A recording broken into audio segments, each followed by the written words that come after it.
বৃহস্পতিবারের দুপুর এখন 1:42, বলতে গেলে 1:45 হতে চলেছে।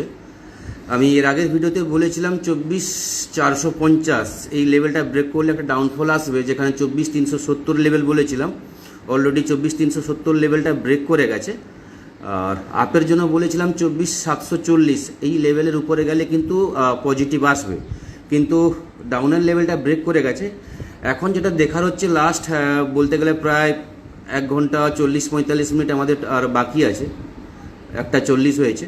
তো এখন যেটা দেখার হচ্ছে 24,370-50 এই লেভেলের নিচে আজকে ক্লোজিং দেয় কিনা।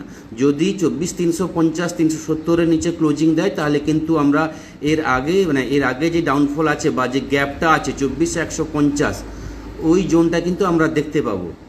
হ্যাঁ, মার্কেটে খারাপ নিউজ চলছে, পুরো ওভারঅল গ্লোবাল নিউজ খারাপ আছে ট্যারিফ নিয়ে। তো খুব সাবধানে ট্রেড করুন, লেভেল দেখে ট্রেড করুন, কোথায় ক্লোজিং হয় সেটা দেখুন। 24,350-এর নিচে ক্লোজিং মানে কালকে আবার কিন্তু আমরা একটা ডাউনফল দেখতে পাবো। টার্গেট থাকবে 24,150-160, যে গ্যাপ ডাউনটা আছে ওটা কিন্তু ফিল আপ করতে আসবে নিফটি। Thank you.